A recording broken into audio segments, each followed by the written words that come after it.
I'm so popular. That's your opinion. I thought it was a fact. It's so popular opinion. And welcome to Lunch Break. I'm Jay. I'm Marie. And today, talking about popularity, I think today we're going to go over some unpopular opinions. We're going to read some of them, give you our takes. And if you guys have anything to say about it, make sure you drop it down in the comments below. We'd love to hear from you. But until then, let's get started. Let's go. You don't need a job you like. All you need is a job that pays well and that you can do without getting fired. Off to a good start here? Sounds a little bit pessimistic, but let's go see. It really depends on what you're trying to do, but let's see what they're about. Mm-hmm. I see a lot of people saying that you should have a job that you enjoy or a job that fits your personality. But I don't think that's smart to aim for, at least at the start. If I truly aimed for a job that matched what I like doing, I'd be in a worse spot than if I chose something that sucks but pays well. As long as I have at least 1 or 2 days off that I can dedicate to my hobbies, then I'm fine working as a construction worker and having back problems. I think that finding your passion sets a lot of people up for failure. The minute I turn my passion into work, it stops becoming a passion. On top of that, I don't even really know what a passion truly is because the hobbies I do have, I'm not hyper fixated on. The only people who can truly afford to live off their passion solely are people who are extremely well off. Streamers and YouTubers can only do that shit because they make massive bread. For the rest of us, we have to cope with working our shitty 9 to 5 and going home. As a YouTuber, I can tell you we don't make massive bread yet. This person have opinion. It's unpopular. For sure. But it's half sense. It's definitely half sense. If you ask me, I think you need to do what you like, what you're doing well, grow in your field that you choose. That's going to make you feel good because you do something you like. And if it doesn't work, you not take it as a failure. You take it as it's kind of a riddle. I need to figure it out, how to fix this problem. And it's interesting to doing it. If you do just a regular job and not being fired on it, but it's not satisfied your life goals, yeah, it's pay, but you're not going to be satisfied with that. The main reason why OP voiced this opinion, actual things he or she wanted to do. It's so complicated to become rich or famous or succeed in any different way in this particular field. It feels unreal. But if you don't do that, you're never going to have it. Yeah, it's definitely not a one-size-fits-all kind of opinion, and it really just depends on what you want to do. Use myself in this example, because I'm one of those YouTubers that make massive bread. No, we don't. We cook massive bread.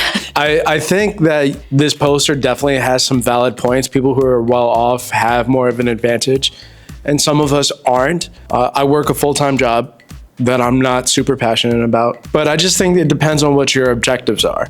You can just like chilling at home on the weekends, working your 9 to 5 during the week and be satisfied with that. On the other hand, if I'm going to use myself as an example, like we're building this channel, we're making these shows, we're trying to grow a community and audience. So I do this on my off time, and I have the day job that I don't particularly have plans in growing in because I want to take my time, resources, and energy and try to grow in what we're doing here, with this YouTube channel, with Good Soup Productions, with Lunch Break. Make sure you subscribe if you haven't already. You have a point. Like, a lot of people don't make money doing their passions. I think if you're going to try to pursue your passion as a profession, it is hard work, just like anything else you try to do. That's a good point, but I don't think that should be a deterrent. I think if you're trying to pursue your passion and make it your work, that you're going to find it to be a labor of love and you're just going to keep pursuing it anyway. So if you're satisfied with just working your job, doing your thing, and then having some time off during the weekend, like that's great. No one's knocking that. That's not a bad thing at all. I don't think you're less successful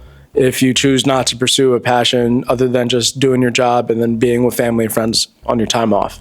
Christmas season is way too long. Agreed. It seems like every year, Christmas season is getting longer and longer. It seems like it starts at around mid-October and ends at around mid-March. Like, since when does Christmas season starts before Halloween? It's already bad enough that it starts before Thanksgiving, but before Halloween is just ridiculous. It seems like the entire season of winter and the second half of autumn are part of Christmas season now. There is more to winter than Christmas. Part of what makes Christmas so special is that it only happens one day of the year. I think Christmas season should just go from the 7 days or so before Christmas to the 3 days or so after Christmas. That way, Christmas season actually feels special and doesn't just feel like another time of the year. I suppose the big, flashy Christmas decoration will likely start filling up the neighborhoods in the US just after Thanksgiving Day, and many will likely continue to stay there all the way up until about the end of January. It's no wonder why people get so sick and tired of Christmas music on Christmas, because they've been hearing it just about everywhere they go for the past like 3 weeks, and know they will likely have to keep hearing it for another week or so after. It's not even Thanksgiving yet, and my local Target is already stocked with Christmas stuff. It's ridiculous. Christmas season should only be around 11 days out of the year, not the whole season and a half or so. In a way, I kind of agree. I'm not the biggest fan of Christmas. Doesn't mean it's not a fun holiday. It seems to be, like you said, starting earlier and earlier every year. Right now, you could go to any of your department stores. It's just full of Christmas stuff. Like growing up, usually it's around Black Friday, the day after Thanksgiving is when Christmas season starts. Like all the stores starts putting out their decorations. Black Friday is when you go and buy the different presents, at discounted prices. American culture is just kind of pushing it further and further back. And if I'm going to like be a little cynical about it, I think it's very corporate driven. The longer that you can kind of push the Christmas season, the longer you can sell things. Exactly. That money. I'm perfectly fine. Day after Thanksgiving, you start your Black Friday sales, gives people enough time to like get ready for the season, get the presents for their family. Being from Ukraine, did you deal with any of this kind of stuff? The biggest thing that I can remember, we not celebrate Christmas as you celebrate Christmas. For us, how you celebrate Christmas, we celebrate New Year. Christmas, it's a more religious one. In America, Christmas is less religious than it should be. All of this longevity of a Christmas season, specifically for make money on people, because buy. You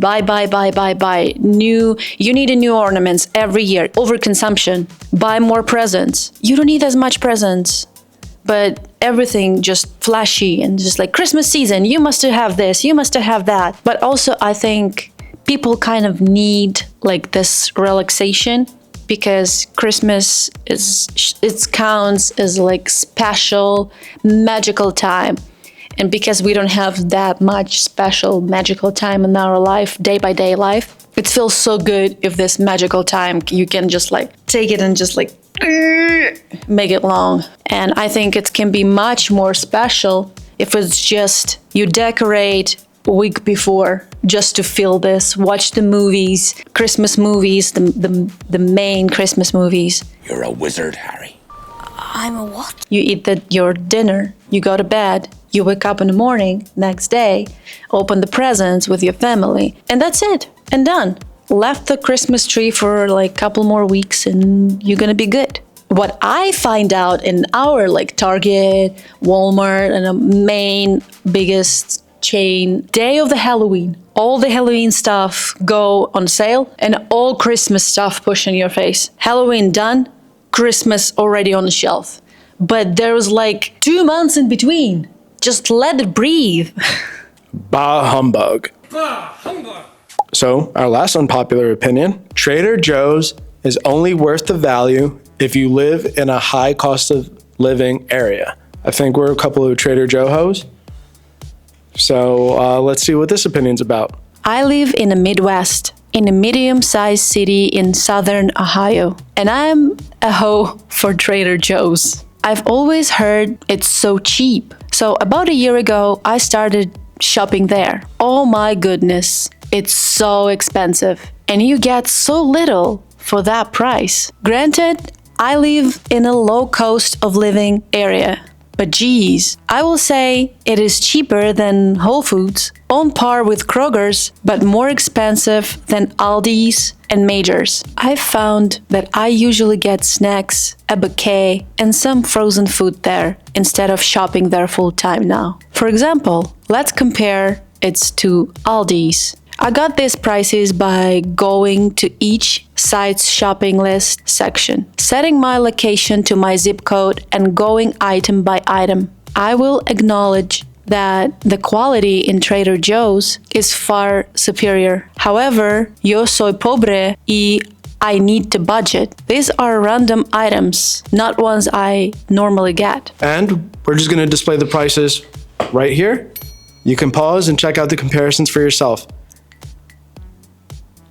The entire skincare section is very cost effective compared to most drugstores, Target and Ulta prices, and the products are amazing. Will this stop me from getting Trader Joe's? No, but it seems like it's only cost effective if you live somewhere like New York City, where 23 cents for a banana is literally pennies, whereas the Midwest paying 15 to 17 cents a banana, it's just light work. So I don't think he's totally wrong. Trader Joe's is a little pricey, and personally, I don't think it's a place where you do your normal grocery shopping. It doesn't like have all the stuff that like a normal grocery store would have. I think it's just more of like a specialty store. Like it's got really great snacks, for sure. 100%. Love the snacks. It's got some great frozen foods too. It's got some great vegan options, vegetarian options. It's just a really cool specialty store with like different seasonal things. Lots of frozen stuff, low effort food. Take it whatever you want, put it in the oven, bake it. There was like prepared salad and stuff. Yeah, it's a shop for people who works. It's really good for New York City. Like OP said, people don't want to spend extra time to cook. So everything is kind of ready. It's tasty. It's easy to make. And it's cost good for the quality, but is if we're talking with the regular shop comparison, yeah, it's a little bit more expensive. But high five for treats they have and snacks. So Jay, that's all stories we have? That's all the stories we have for today. Those are some really awesome unpopular opinions. If you have any unpopular opinions of your own and you're a Redditor and you want to share it with us, why don't you hit us up on our subreddit r/lunchbreak_GSP. And Marie, where else can they reach out to us? Well, if they want to be popular, better to like, comment, and subscribe on our videos. And left a comment. We love comments. We're really excited to hear your opinion about today's stories. And see you in the next episode of Lunch Break. Bye. Bye.